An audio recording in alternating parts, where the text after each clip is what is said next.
ప్రార్థన చేసుకుందాం అండి.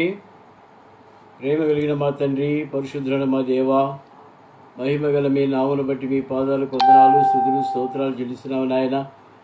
ఆ ప్రభా మా తండ్రి, పగలంతా మమ్మల్ని కనికరించి కాపాడి భద్రపరిచి ఆయా పరిస్థితుల్లో సహాయపడినందుకు మీకు స్తోత్రాలు చెల్లిస్తున్నాము నాయన. ఈ రాత్రి కూడా మీ సన్నిధిలో మేము చేరి వచ్చి ఉంటుండగా మమ్మల్ని జ్ఞాపకం చేసుకుని మరి వేడుకుంటున్నాను. ఆన్లైన్లో కనెక్ట్ అయిన బిడ్డలందరిని బట్టి వందనాలు చెల్లిస్తున్నాము నాయన. ఇంకా కనెక్ట్ కావాల్సిన వారిని కూడా మీరే కనెక్ట్ చేసి మా తండ్రి మమ్మల్ని బలపరచమని వేడుకుంటున్నాను. కృప చూపించండి, సహాయం చేయండి. మా దేవా, మా ప్రభా, మమ్మల్ని కనికరించండి ఆయన, జ్ఞాపకం చేసుకునండి. మా తండ్రి మీరే మమ్మల్ని కనికరించి బలపరచమని వేడుకుంటున్నాను. ప్రార్థనా సమయం మాకు ఇచ్చినందుకు వందనాలు నాయన. మా తండ్రి ప్రార్థించి ఆత్మను మా పైన కుమ్మరించమని వేడుకుంటున్నాను.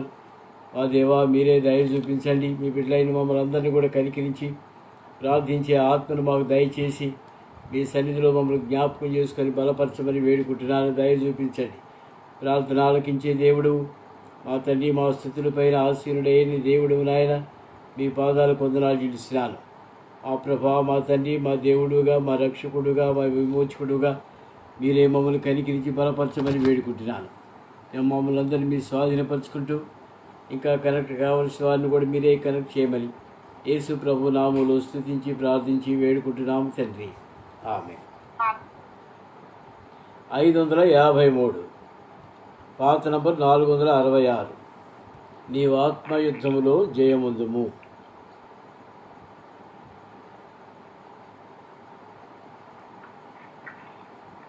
అట్లా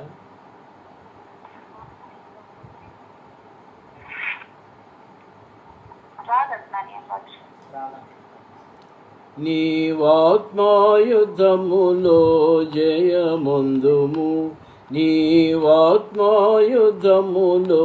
జయముందుము. ఓ నా సోదర వెనుకంజ వేయకు, ఓ నా సోదరి వెనుకంజ వేయకు. స్వామి యేసు తన సిలువను మోసి, స్వామి యేసు తన సిలువను మోసి సైతాను రాజ్యము పూర్తిగా జయించే, సైతాను రాజ్యము పూర్తిగా జయించే. నీవును యేసుని వెంబడి వెళ్ళుమా, నీవు నీ యేసుని వెంబడి వెళ్ళుమా. ఓ నా సోదర వెనుకంజ వేయకు, ఓ నా సోదరి వెనుకంజ వేయకు. నీవాత్మాయుద్ధములో జయముందుము, నీవాత్మాయుద్ధములో జయముందుము. ఓ నా సోదర వెనుకంజ వేయకు, ఓ నా సోదరి వెనుకంజ వేయకు.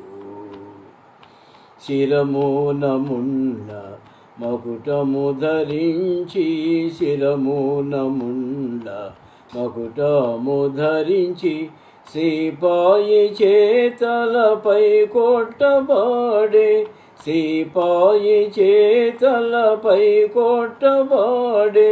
నీ శిరస్సు నాట్లే సమర్పించు, నీ శిరస్సు నాట్లే సమర్పించును.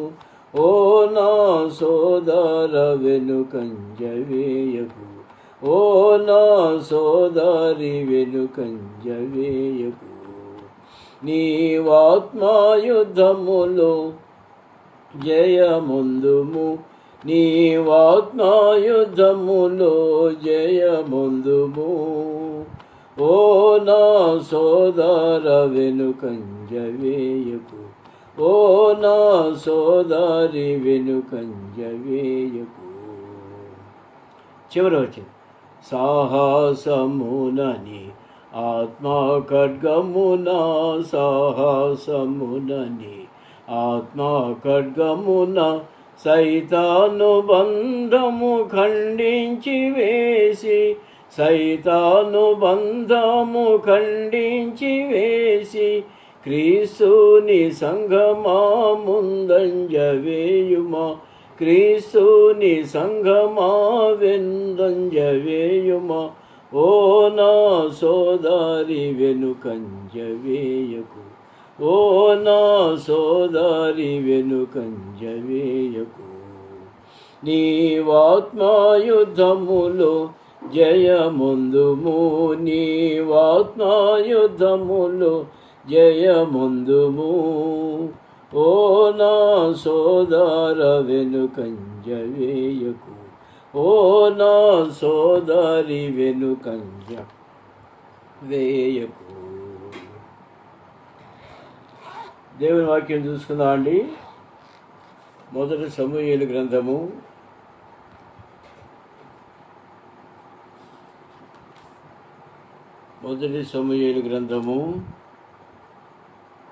26వ అధ్యాయము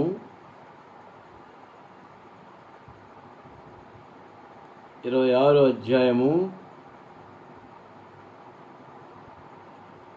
వచనం నుంచి 12వ వచనం వరకు చదువుకుందాం అండి. 8 నుంచి 12 వరకు అందరం కలిసి చదువుకుందాం. అప్పుడు అభిషై దావీదుతో, దేవుడు ఈ దినమున నీ శత్రుని చేతికి అప్పగించెను, కాబట్టి నీ చిత్తమైతే ఈ ఈటుతో ఒక పోటు పొడిచి నేను అతని భూమికి నాటివేతును, ఒక దెబ్బతోనే పరిష్కారం చేస్తున్నానుగా. దావీదు, నీవు అతను చంపకూడదు, యెహోవా చేత అభిషేకం నొందిన వారిని చంపి నిర్దోషియుట ఎవరికి సాధ్యము? యెహోవా జీవము తోడు, యెహోవాయే అతను ముత్తును. అతడు అపాయం వలన చచ్చును, లేదా యుద్ధములకు పోయి నశించును. యెహోవా చేత అభిషేకము నొందిన వారిని నేను చంపను, అలాగూ నేను చేయకుండా యెహోవా నన్ను ఆపునుగాక. అయితే అతని తలగడ దగ్గరున్న ఈటెను నీళ్ల బుడ్డిని తీసుకొని మనం వెళ్ళిపోతాం రమ్మని అభిషేక్తో చెప్పి, సౌలు తలగడ దగ్గరున్న ఈటెను నీళ్ల బుడ్డిని తీసుకొని వారిద్దరూ వెళ్ళిపోయింది. యెహోవా చేత వారికి అందరికీ గాఢ నిద్ర కలుగుగా వారిలో ఎవడనూ నిద్ర మేలుకొనలేదు, ఎవడనూ వచ్చిన వారిని చూడలేదు. జరిగిన దానిని గుర్తుపట్టినవాడు ఒకడనూ లేడు. ప్రేమగలిగిన మా తండ్రి, మరొకసారి మీ సన్నిధిలో ప్రార్థిస్తున్నాను నాయన. మీరు ఇచ్చిన లేఖన భాగాన్ని ఆశీర్వదించండి, ధ్యానించడం సహాయం చేయండి. మా ప్రభా, మీ తలంపులు మాకు అనుగ్రహించండి నాయన. మీరు మాతో మాట్లాడే మాటలు గ్రహించినట్లుగా మా హృదయాలు తెరవమని వేడుకుంటున్నాను. నన్ను కూడా మీ స్వాధీనపరచుకుంటూ యేసు ప్రభు నామములో స్తుతించి ప్రార్థించి వేడుకుంటున్నాము తండ్రి, ఆమేన్. ప్రియమైన వాళ్ళారా, ఈసారి రెండోసారి కూడా సౌలు దావీదును తరుముకుంటూ వెళ్ళాడు. దీనికి కారణం ఏంటంటే, ఒకసారి నాది తప్పు, నన్ను క్షమించు దావీదు, నన్ను కనికరించు, క్షమించు అన్నాడు కదా. మళ్ళా తిరిగి ఎందుకు వెళ్ళాడు? ఒకసారి తప్పు అయిపోయిందని చెప్పిన తర్వాత, దావీదును తరుముకోవడం తప్పు అయిపోయిందని చెప్పిన తర్వాత రెండోసారి కూడా ఎందుకు వెళుతున్నాడంటే, ఇక్కడ మనం గమనించాల్సిన ఆత్మీయమైన సత్యం ఒకటి ఉంది. 26వ అధ్యాయం 1వ వచనం. అంతట జీఫీయులు గిబియాలో సౌలు వద్దకు వచ్చి, దావీదు యెషిమోను ఎదుట అఖీల మన్యంలో దాగి ఉన్నాడని తెలియజేయగా, జీఫీయులు దావీదును పట్టిద్దామని మరి సౌలు చేత సౌలు యొక్క మంచితనం లేదా సౌలు దగ్గర వాళ్ళు మంచి సంపాదించుకోవడానికి ఆ విధంగా దావీదును పట్టించేదానికి వెళ్ళారు. నిజంగా జీఫీలు ఎప్పుడు కూడా మరి ఒక విషయం ఆలోచించలేదు. ఏంటది? సౌలుకు దావీదుకు ఏం తగువులు ఉన్నాయి గనక? ఏదైనా ఆస్తిపాస్తులు తగాదాలు ఉన్నాయా? ఏమి లేవు కదా. ఏమి లేకపోయినా ఎందుకు వీళ్ళు దావీదును పట్టిస్తున్నారు అనేది మనం గమనించాలి. ప్రియమైన వాళ్ళారా, కొంతమంది ప్రజలు ఏ కారణం లేకుండా నిష్కారణంగా ఒక వ్యక్తిని ఇంకొక వ్యక్తికి అప్పచెప్తారు. ఇది చాలా తప్పండి. అనవసరంగా కోర్టుకు లాగుతారు. కోర్టుకు లాగిన తర్వాత అబద్ధ సాక్ష్యాలు కూడా చెప్పేదానికి ముందుకు వస్తారు. ఇది మానవుల నైజం అనుకోవాలనా, లేదా మరి సాతాను యొక్క నడిపింపు అనుకోవాలనా? జీఫీలకు దావీదుకు కూడా ఏమీ విరోధాలు లేవు. ఎప్పుడు వాళ్ళ మీద యుద్ధం చేసింది కూడా లేదు కదా. అనవసరంగా దావీదుని అప్పచెప్తున్నారు. సరే, ముందుకు వెళ్ళిపోదామండి. ఎవరు వస్తారో నాతో పాటు దావీదుని అడిగితే 6వ వచనం చివరిలో ఉంది, నీతో కూడా నేనే వస్తునని అభిషయ్ అనెను. సరే, అభిషయ్ దావీదు ముందుకు వెళ్ళిపోయారు. ఏమంటున్నాడు చూడండి, 8వ వచనం. అప్పుడు అభిషయ్ దావీదుతో, దేవుడు ఈ దినమున నీ శత్రుని చేతికి అప్పగించిన కదా, కాబట్టి నీ చిత్తమైతే ఈ ఈటుతో ఒక్క పోటు పొడిచి నేను అతను భూమికి నాటివేతులను, ఒక దెబ్బతోనే పరిష్కారం చేతుననగా, ఇన్ని నెలల నుంచి వచ్చినటువంటి ఈ శత్రుత్వం ఒక్క దెబ్బతోనే పరిష్కారం అయిపోద్ది, చంపేస్తాను అంటున్నాడు అభిషయ్. దావీదు ఏమంటున్నాడండి, నీవు అతను చంపకూడదు, యెహోవా చేత అభిషేకం నొందిన వారిని చంపి నిర్దోషి ఒకట ఎవరికి సాధ్యము? సౌలు యెహోవా చేత అభిషేకం నొందినవాడు, దావీదు కూడా అభిషేకం నొందినవాడే. అయినా కూడా సౌలు దావీదును చంపాలనుకుంటున్నాడు. అంతకుముందు కూడా ఎంతోమంది ప్రవక్తలను చంపి చేశాడు కదండి. ఎక్కడ 22వ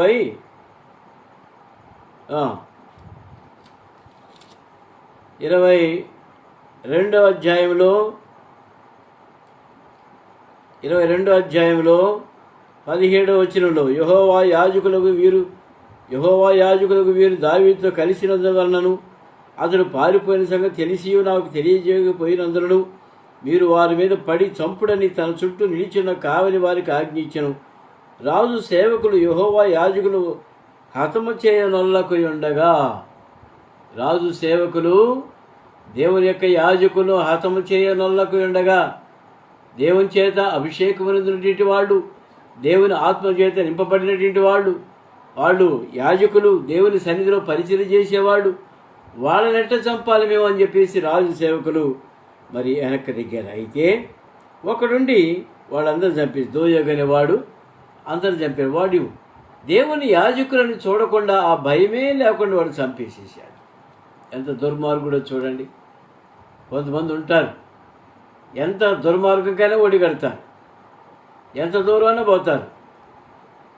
అన్న అంటేనే ఉంటారు, అన్న ఇక అంతేనన్నా, నేను చేసేది ఇంతేనన్నా, ఇక నువ్వు ఉండవనా, నీ ఇల్లు నేను కూల్చేస్తానన్నా, ఈ మాటలు మాట్లాడుతూనే అన్న అంటానే చేసేస్తాడు.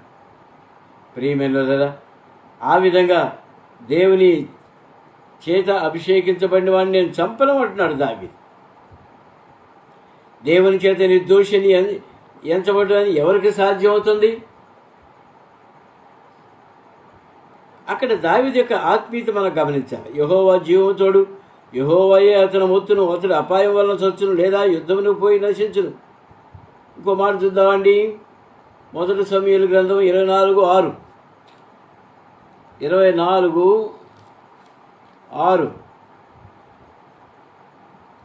ఇతడు యెహోవా చేత అభిషేకమైనవాడు కనుక యెహోవా చేత అభిషిక్తులైన నా ప్రభు నేను ఈ కార్యం చేయను, యెహోవాను బట్టి అతను నేను చంపను అని తన జనులతో చెప్పాను. ఆ మాటలు చెప్పి దావీదు జనులను అడ్డగించి సౌలు మీదకు పోలేక వారిని ఆపెను. కాబట్టి దావీదు యొక్క ఆత్మీయత మనం గమనించాలి. మనం కూడా దేవుని సేవకుల మీదకి మరి వాళ్ళ మీదకి వెళ్ళటం పద్ధతి కాదు. అందరూ దేవుని సేవకులు కాదు, కొంతమంది దొంగ సేవకులు కూడా ఉంటారు. వాళ్ళందరూ దేవుని సేవకులు అనుకోవటం పొరపాటే. అయితే దేవుని వాక్యం చెబుతున్నారు అంతే వాళ్ళు. అది కూడా ఎట్లా, అనేకమైన రెఫరెన్స్ బుక్స్ కొనుక్కొని వాటిలో చదువుకొని చెప్తూ ఉంటారు. వాళ్ళందరూ సేవకులను చెప్పలేము. దేవుని చేత అభిషేకము నొందిన వారు దైవజనులు, దేవుని పరిచయం చేసేవాళ్ళు, ఆత్మీయంగా పరిచయం చేసేవాళ్ళు, దేవుని వాక్యం ఉన్నది ఉన్నట్టుగా చెప్పగలిగిన వాళ్ళు దైవజనులను మనం ఎంచాలి. ప్రియమైన వాళ్ళరా, కనుక ఇక్కడ ఎవరిని చంపడానికి వీల్లేదని చెప్పేసి సౌలు చంపడానికి వీల్లేదని అంటూ ఏం చేశాడండి? 11వ వచనం, యెహోవా చేత అభిషేకం పొందిన వారిని నేను చంపనగా అలాగూ నేను చేయకుండా యెహోవాను ఆపునుగాక, అయితే అతను తల దగ్గర ఉన్న ఈటెను నీళ్ల బుడ్డిని తీసుకుని వెళ్ళిపోదుము రమ్మని అభిషేక్తో చెప్పాడు. యెహోవా వాళ్ళకి గాఢ నిద్ర కలుగజేశాడు. సౌలు తన దగ్గర వాటర్ బాటిల్ పెట్టుకున్నాడు. తన దగ్గర ఉన్న ఈటే నీళ్ల బుడ్డి. అప్పటి నుంచే వచ్చిందేమో వాటర్ బాటిల్స్ ఉపయోగం. అంతకుముందంతా పెద్దవాళ్ళు ఏం చేసేవాడు, నీళ్లు తాగేది మట్టి ముంతల్లో తాగేవాడు. ఆ తర్వాత రాగి చెంబులు వచ్చినాయి, ఆ తర్వాత ఇత్తడి గ్లాసులు వచ్చినాయి, ఆ తర్వాత అవన్నీ పారేసేసారు, అమ్మేసేసుకున్నారు. స్టీల్ గ్లాసులు వచ్చినాయి, ఇప్పుడు అవి కూడా పారేసారు, పక్కన పెట్టేశారు. వాటర్ బాటిల్స్ పెట్టుకుంటున్నారు. ఈ వాటర్ బాటిల్స్లో ఎంత మరి లోపల ఎప్పుడు కడిగేదానికి అవకాశం ఉండదు. మనకి ఎంతంత పేరుకుపోతుందో ఏ వాడుతున్నాం. దేవుడు కాపాడుతున్నాడు మనల్ని. యెహోవా వారికి అందరికీ గాఢ నిద్ర కలుగజేయగా ఎవడనూ మేలుకోలేదు, ఎవడనూ వచ్చిన వారిని చూడలేదు. 13వ వచనం. తరువాత దావీదు అవతలకు పోయి దూరముగా ఉన్న కొండ మీద నిలిచి ఉభయుల మధ్యను చాలా ఎడముండగా జనులను నేరు కుమారుడు అబ్నేరు విన్నట్లు అబ్నేరు అంటే సౌలు దగ్గర సైన్యాధిపతి, అందరికీ లీడరు. అబ్నేరు, నీవు మాట్లాడవా అని కేక వేయగా అబ్నేరు కేకలు వేసి రాజును నిద్రలేపుడు నీవు ఎవడవని అడిగాను. అందుకు దావీదు, నీవు మగవాడవు కావా? ఇశ్రాయేలులో నీ వంటి వాడెవడవు? నీకు యజమానుడుకు నీ రాజునకు నీవెందుకు కాపు కాయకపోతివి? నీకు యజమానుడుకు రాజును సంహరించుటకు జనులలో ఒకడు చేరువకు వచ్చినే నీ ప్రవర్తన అనుకూలము కాదు. నీవు శిక్షకు పాత్రుడివే. యెహోవా చేత అభిషేకమునొందిన వాని నీ ఏలిన వానికి నీవు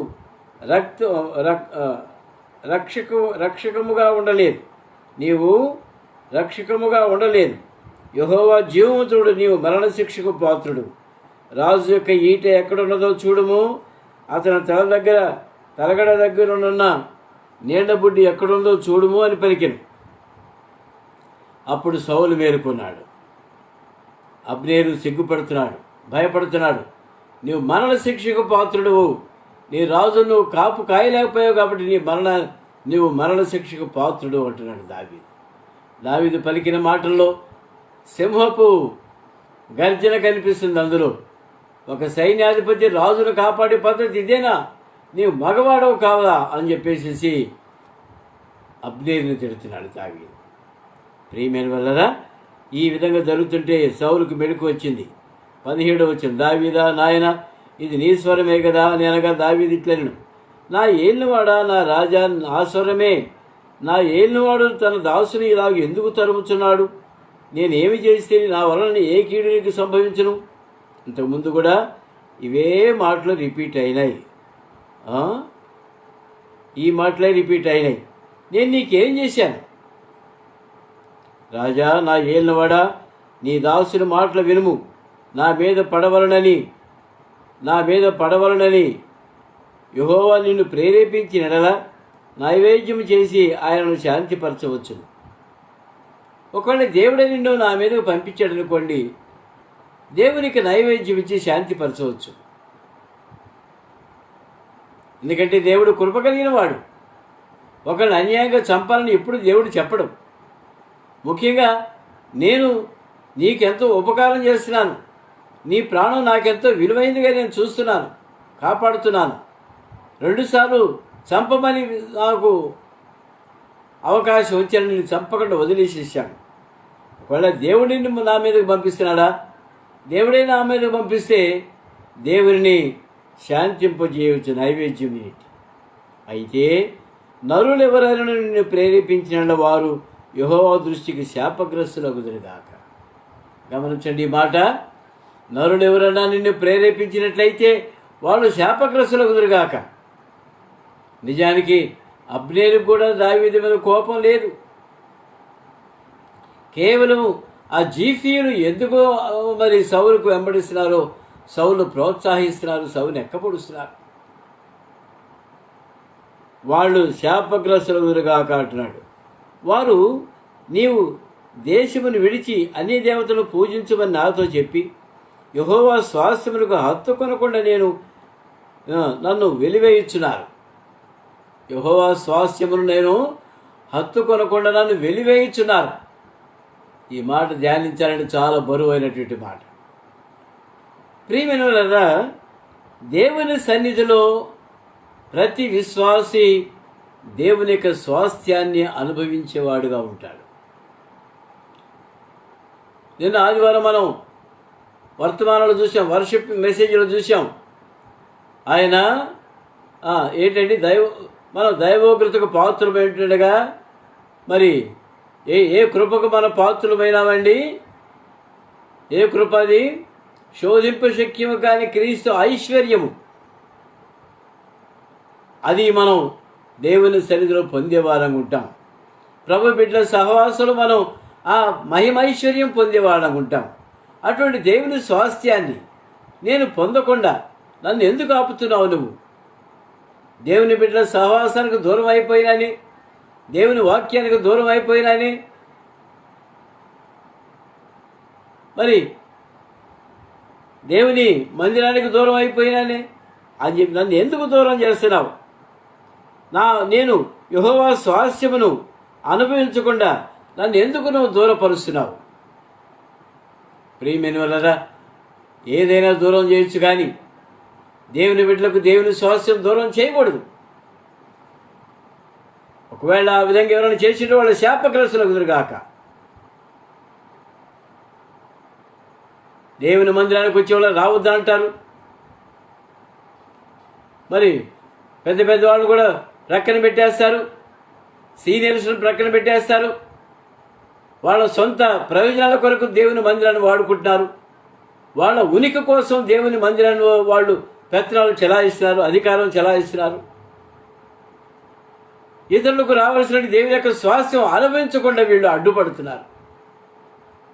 పేరుకు పెద్దలుగా ఉంటారు. ప్రియమైన వల్ల దేవుని యొక్క స్వాస్థ్యం అనుభవించకుండా ఎవరిని కూడా ఆపకూడదు. 2వ సమూయేలు గ్రంథంలో కూడా మనం ఈ దేవుని యొక్క స్వాస్థ్యం గురించి ధ్యానించబోతున్నాం. ఇది 2 రోజులు అయిపోతుంది. తర్వాత 2వ సమూయేలులో మనం ప్రవేశించినప్పుడు దేవుని యొక్క స్వాస్థ్యం అనేక చోట్ల మనం టచ్ అవుతూ ఉంటుంది. ప్రియమైన దేవుని యొక్క స్వాస్థ్యానికి ఎవరు అడ్డుకోకూడదు. నా హత్తు కొరకు నన్ను వెలివేయుచున్నారు. 20వ వచనం, నా దేశమునకు దూరముగాను యెహోవా సన్నిధికి ఎడముగాను నేను మరణము నొందకపోవదును గాక. ఆ మాటలు గమనించండి. దావీదంతా బరువెక్కిన హృదయంతో మాట్లాడుతున్నాడు. చూడండి, నా దేశమునకు దూరముగాను యెహోవా సన్నిధికి ఎడముగాను నేను మరణము నొందకపోవును గాక. దేవుని యొక్క సన్నిధికి నన్ను దూరం చేసేవాడు నువ్వే సౌలు, ఎందుకు చేస్తున్నావు?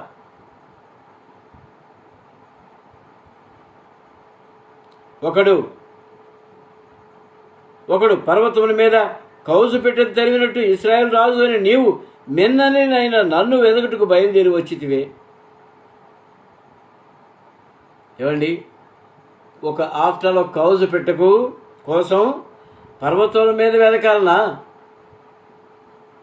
ఆఫ్టర్ ఒక కౌజు పెట్ట కోసం అడవులన్నీ వెతుక్కుంటూ పర్వతాల మీదకి పోయి దాన్ని పట్టుకోవాలన్నా? అదే మరి వ్యర్థ ప్రయాస కదా. అలాగే మిన్నల్లినైనా నన్ను వెదకుటకై బయలుదేరి వచ్చితివి. మిన్నల్లి అంటే తెలుసు కదండి, చాలా చిన్నది కదా. నల్లి కంటే చిన్నది మిన్నల్లి. నల్లి అంటే పెద్దది, మిన్నల్లి అంటే మినీ నల్లి. కాబట్టి మిన్నల్లి నన్ను తరుముకోవటానికి వస్తున్నావే నువ్వు. రాజరిక వదిలిపెట్టావు, రాజ్యం వదిలిపెట్టావు, మరి నీ రాజభోగాలు వదిలిపెట్టావు. ఒక మిన్నలిని నన్ను తరిమేదానికి అడవుల్లోకి వచ్చి అడవుల్లో పండుకొని నిద్రపోతున్నావే, రాళ్ళు తలగడగా పెట్టుకొని నిద్రపోతున్నావే. అంతే కదండి. సౌలు రాజుకి తలగడ అంటే ఏంటది? తలగడ దగ్గర ఏముంది? ఏమైనా ఎయిర్ పిల్లోస్ తెలుసుకున్నాడా? ఆ దినాల్లో లేవే. బూరుగుదు దిండ్లు తెచ్చుకున్నాడా? ఏమండి, అడవుల్లో పడుకోవడానికి దిండ్లు తెచ్చుకుంటారా? ఏదో ఒక బండ తల కింద పెట్టుకుని రాజు నువ్వు ఎందుకు వచ్చింది నీకు దుస్థితి? బయలుదేరి వచ్చి అందుకు సౌలు, నేను పాపము చేసి తిని. ఏమండి, నేను పాపము చేసి తిని. ఇది బైబిల్లో కనపడే అరుదైన మాట. ఈ మాట సాధారణంగా బిలీవర్స్ ఎప్పుడు చెప్పరు. నేను పాపము చేస్తానండి, ఎప్పుడు చెప్పరు. ఎందుకంటే వాళ్ళు పరిశుద్ధులు, దేవుని బిడ్డలు, భక్తులు. వాళ్ళు పాపం చేయరు కనుక వాళ్ళు ఒప్పుకోరు. ఎంత దుర్మార్గం పని చేసినా నేను చేసిన పని పొరపాటుగా చేశానని ఎప్పుడు చెప్పుకోరు. ఏమని చెప్తారు? ఒకళ్ళు చెప్తే నేను చేసింది తప్పు అయితే, పొరపాటు అయితే నన్ను క్షమించండి, అది కూడా అనరు. నేను చేసింది పొరపాటు అయితే ఇక దాన్ని మర్చిపోదామని అంటారు. పొరపాటు అయిపోయిందిలే అంటారు. అంతేగాని నేను పాపము చేసింది నన్ను క్షమించండి అనే మాట రాదు. ప్రియమిలులరా, సౌలు ఇప్పుడు క్లియర్ టర్మ్స్లో ఏం ఒప్పుకుంటున్నాడండి? నేను తప్పు చేసింది, నేను పాపము చేసింది. ఈ దినమున నా ప్రాణముని దృష్టికి ప్రియమైనదిగా ఉండిన దాన్ని బట్టి నేను నీకు కీడు చేయను. దావీదా, నాయన నా ఎదుగు తిరిగి రమ్ము, వెర్రివాడనై నేను బహు తప్పు చేసి అనగా. పోయినసారి కంటే కాస్త ఎక్కువ మాట్లాడాడు ఈసారి. వెర్రివాడినిగా ఉండి నేను తప్పు చేశాను. కౌజుపెట్టు కోసం అడవులకు వెళ్ళాను. మిన్నలైనా నిన్ను చంపడానికి నేను 3,000 మంది సైనికులు తీసుకొని వచ్చాను. అవసరమా? మాకు అవసరం లేదు కదా. దావీదు రాజా, ఇదిగో ఇన్ని ఈటి నా యుద్ధనది, పనివారిలో ఒకడు వచ్చి దాన్ని తీసుకుని వచ్చును. యెహోవా ఈ దినము నిన్ను నాకు అప్పగించినను, నేను యెహోవా చేత అభిషేకమునందున వారిని చంపనల్లకపోయినందున ఆయన నా నీతిని, నా విశ్వాసను చూచి నాకు ప్రతిఫలము దయచేయును. దావీదు అంటున్నాడు. చెప్పుకోగలమా మనం చేసిన నీతి కార్యాలు ఏమైనా ఉన్నాయా? ఏమండి? చంపనల్లకపోయినందున ఆయన నా నీతిని, నా విశ్వాసతను చూచి నాకు ప్రతిఫలము దయచేయును అనుకుంటే ఎప్పుడో చంపేసింది. 22 అధ్యాయంలో నేను చంపేసింది. 26వ అధ్యాయంలోకి వచ్చాం మనం. 22 అధ్యాయంలో నేను చంపాల్సింది. నా నీతికి, నా విశ్వాసతను చూచి దేవుడు నాకు ప్రతిఫలం ఇస్తానంటాడు. చిత్తగించుము, ఈ దినమున నీ ప్రాణము నా దృష్టికి ఘనమైనందున యెహోవా నా ప్రాణమును తన దృష్టికి ఘనముగా ఎంచి బాధలన్నింటిలో నుండి నన్ను రక్షించునుగాక అని దావీదు చెప్పాడు. ప్రియమైన వాళ్ళారా, దేవుడు మనల్ని కాపాడుతుంటే మనకు శత్రువులు ఉండరు. నిజంగా ఇక్కడ సౌలు శత్రువే దావీదుకి. ఏం చేశాడు? అసూయ పెట్టుకొని శత్రువు అయ్యాడు. అంతకుమించి ఏమీ లేదు. ప్రియమైన ఒక్కోసారి మనం ఏ కారణం లేకపోయినా కూడా శత్రువులుగా మారిపోతాం మనం. తప్పు కదా, అనవసరం కదా. నన్ను రక్షించును, తన దృష్టికి ఘనముగా ఎంచి బాధలు అన్నింటిలో నుండి నన్ను రక్షించునుగాక. అందుకు సౌలు, దావీదా, నాయన నీవు ఆశీర్వాదం పొందుదుగాక, నీవు ఘనకార్యమును పూనుకొని విజయమునందుదుగాక అని దావీదుతో అనెను. అప్పుడు దావీదు తన మార్గమున వెళ్ళిపోయాను, సౌలును తన స్థలమునకు తిరిగి వచ్చాను. దావీదు ఎక్కడికి వెళ్ళాడండి? అడవుల్లోకే వెళ్ళాడు. ఏం తింటున్నాడో, ఏం చేస్తున్నాడో. అబీగయలు తెచ్చినవి అన్నీ ఎప్పుడో అయిపోయి ఉంటాయి. ఇప్పుడేం తింటున్నాడో. అబీగయలు కూడా ఇక్కడికి వచ్చేసేసింది కదా దావీదు దగ్గరికి. అడవుల్లోనే ఉంటున్నారు. వాళ్ళు ఏం తింటున్నారో. నీళ్ళు ఎక్కడ దొరికితే అక్కడ తాగాల్సిందే, కానీ అనుకున్నప్పుడన్నా నీళ్ళు దొరకవు. ప్రియమైన దావీదు తన మార్గమున వెళ్ళిపోయాను, సౌలును తన స్థలమునకు వెళ్ళిపోయాను. ప్రియమైన వాళ్ళ, ఇంతటితో మరి సౌలుకు దావీదుకు ఉన్నటువంటి ఈ పోరాటాలు ఇంతటితో సమస్యపోయినట్టు అనుకుంటున్నాను. రేపు 27వ అధ్యాయం ధ్యానిస్తాం. ప్రభు సహాయం చేశాం. ప్రార్థనలో ప్రవేశిస్తామండి. ఇదేనా సంఘ ప్రార్థన కనుక సంఘ పరిచయను దేవుడు ఆశీర్వదించడానికి ప్రార్థన చేయండి.